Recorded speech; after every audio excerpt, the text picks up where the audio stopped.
Welcome back to part two. Hope you guys enjoyed the first one. Please watch the first one before this. Actually, you don't have to. You can do whatever you like, free will. But I'd like to continue with some of the amazing themes and lessons and passages from John Williams' amazing novel, Stoner.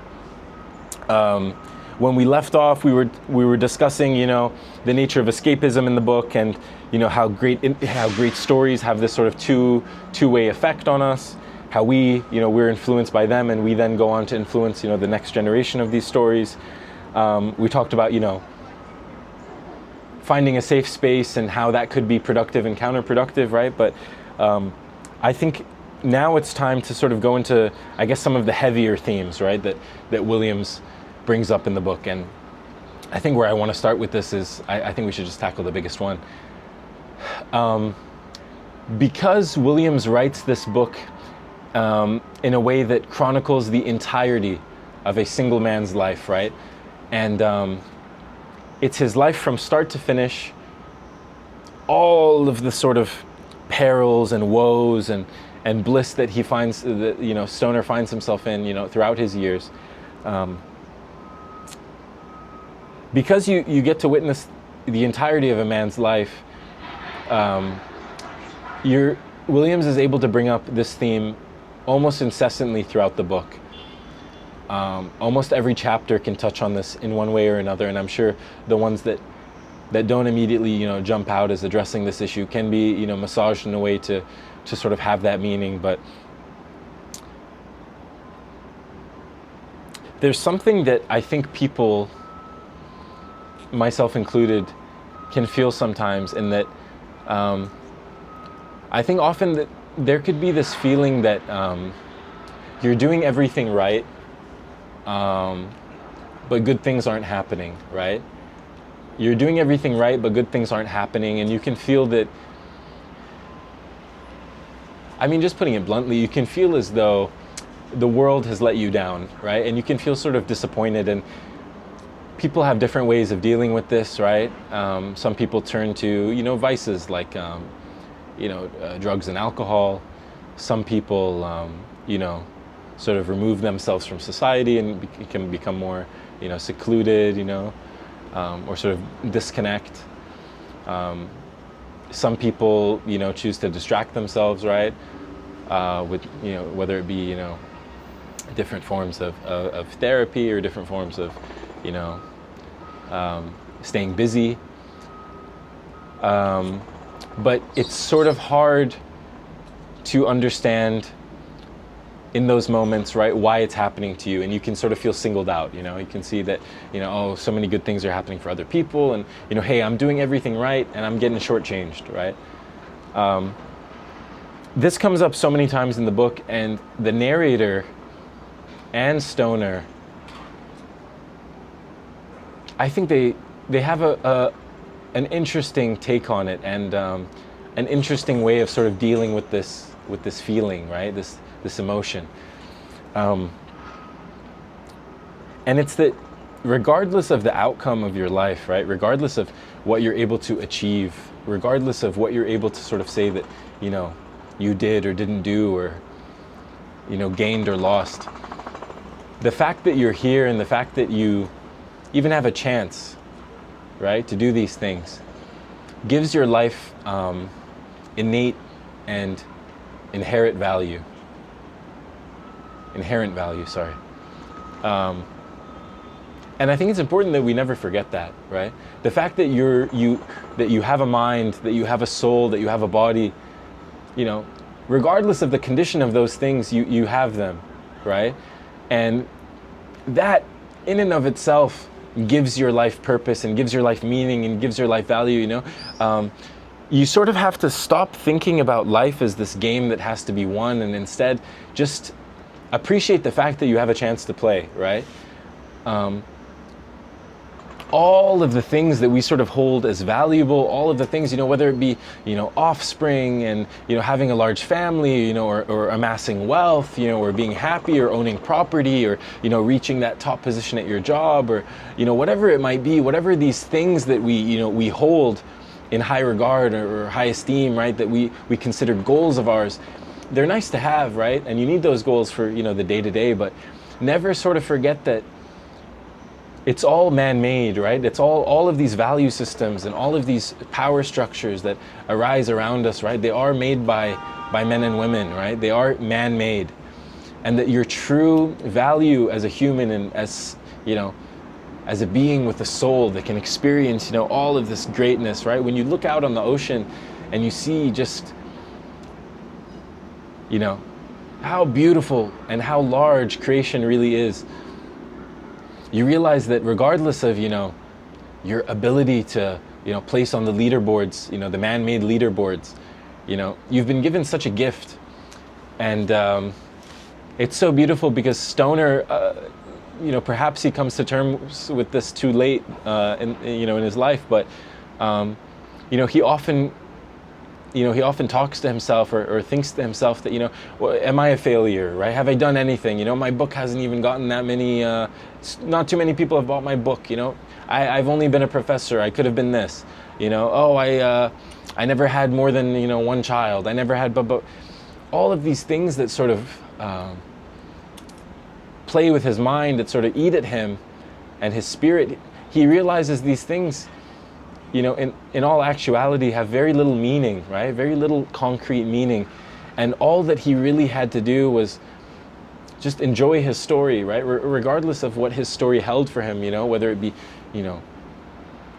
bliss and excitement and success, or whether it, be heartbreak and sorrow and, tragedy. The yin and yang, right? All of these, the good and bad, the light and dark.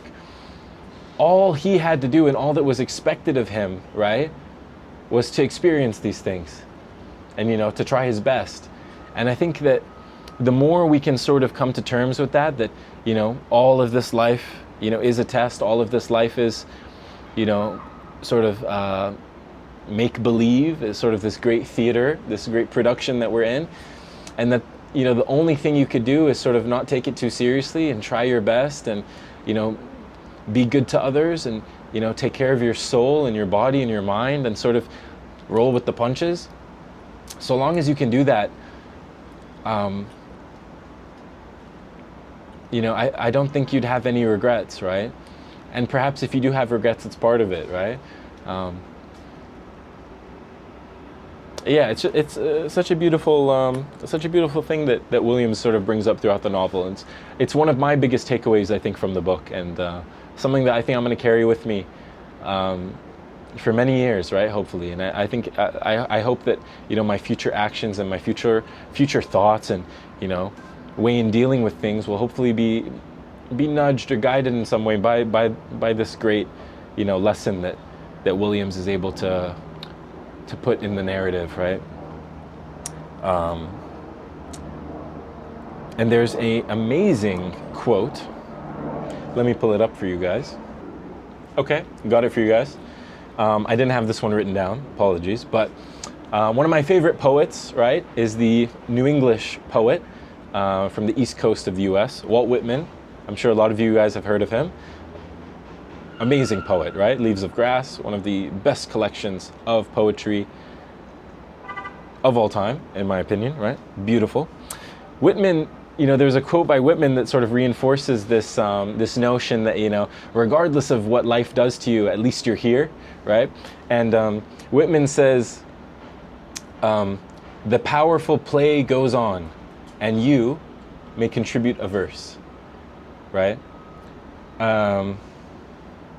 It's so beautiful because when you think of your life as, a single verse or a single stanza, right? And this great, massive song that is, mankind and creation and, the world around us, you realize that, you can do so much or you can do so little. And so long as you sort of make sure that, at least you're writing a verse, it doesn't really matter what you say in it, right? As long as you try your best and you sort of make sure you put something down on paper, right? It's honestly just a blessing that we're able to partake, right? So I thought that was amazing. One more thing or two more things. And then there's another theme in the book. He talks a lot about love. I'd like to do a separate video about that. That's a very long subject, and there's a lot of mentions of, the nature of love and what love means, and, what it means to truly love someone or love yourself, right? And that's a whole different video, but it will come. I'm planning for it. So another thing, this also builds on, this is similar in many ways to, Whitman's quote and to what we were just discussing, but there's a great philosopher that I'm a fan of, and that, growing up, I used to always listen to his lectures. He's a very famous voice, so even if you don't recognize his name, I'm sure that you guys have heard his voice at least once before, and that's Alan Watts. And he was a thinker and philosopher, and he mainly studied more Eastern tradition, right? Things like Taoism, Buddhism, Hinduism, things like that. But there's such a great lecture by him, and if I remember, I'm sorry guys if I don't, but if I remember, I will try and link it in the description below. But Alan Watts has this amazing lecture where he talks about, right, how we can sort of see ourselves in this greater picture of life, right? And he says that, sometimes we think that we have to achieve something, we have to get something over with, we have to, reach the destination, right? But then he says if we think of life as this great play, this great orchestra, this great opera, this great ensemble, this great, creative work, right? And think about it, we are in creation, right? It is this creative work, right, that we are in. We're in, the experience, the human experience, right? If we compare it to other forms of creative work, right? He says, like, I think in the lecture he talks about, dancing, like a waltz, or, an orchestral piece, right? Like an arrangement, a musical arrangement. He says, if what made an arrangement or a dance beautiful was arriving at its end point, then the most famous and most beautiful, works of art would be the shortest, right? You'd have, Tchaikovsky would play for, one note or one measure, Tchaikovsky would conduct for one measure, right? It would just be a boom, a crescendo, and that's it. Shakespeare would be, single word or single line plays, right?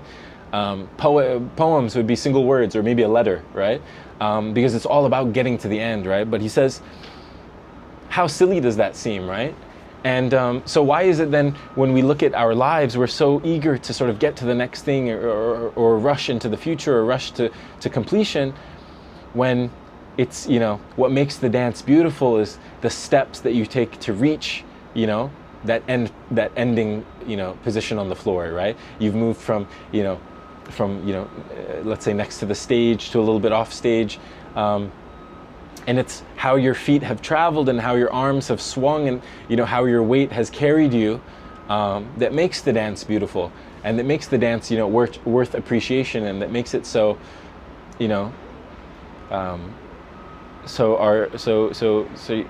so worthy of appreciation, right?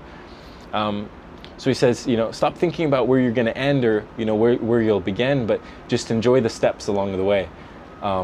And so just another thing, right, to help with the framing with, when you feel that things aren't going your way, or when you feel that perhaps you haven't achieved as much as you'd like to at, a certain age or a certain milestone, that you're still in the dance, right? So long as you wake up and, you have your sense about you're still dancing, right? So enjoy the dance, and don't be too quick to hurry to get off stage, right?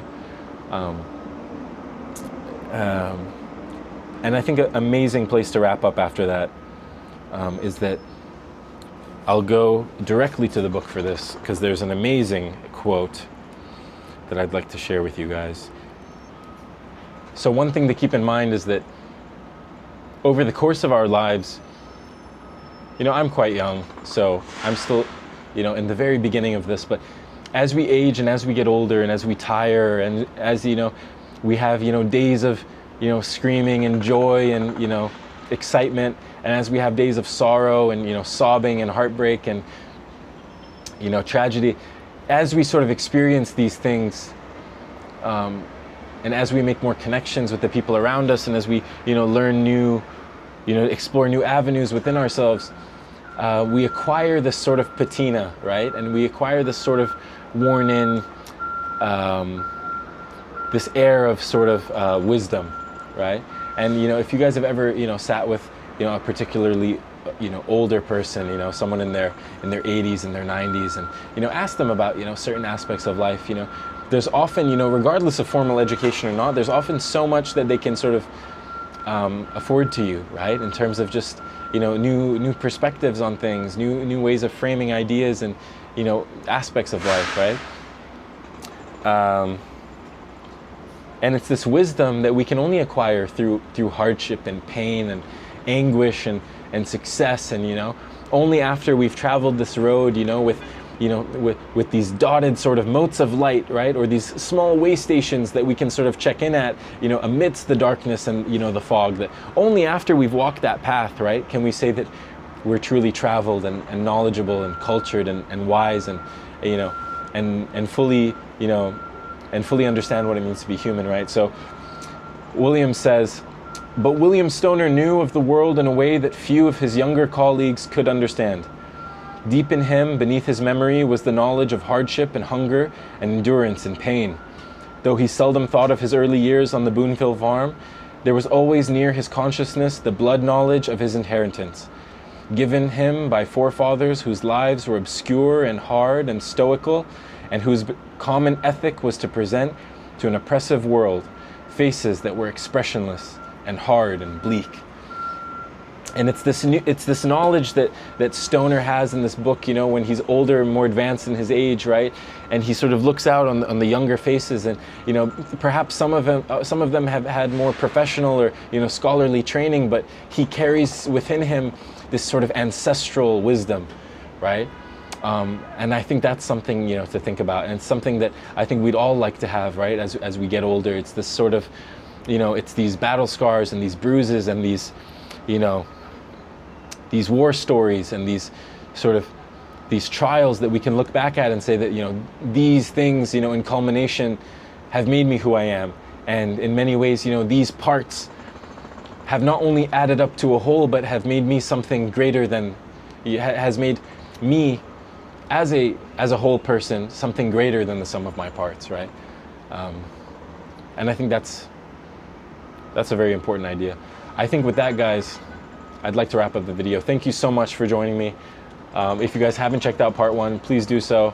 Some really good themes in that video, and we have a lot of new subscribers to the channel, so welcome everyone.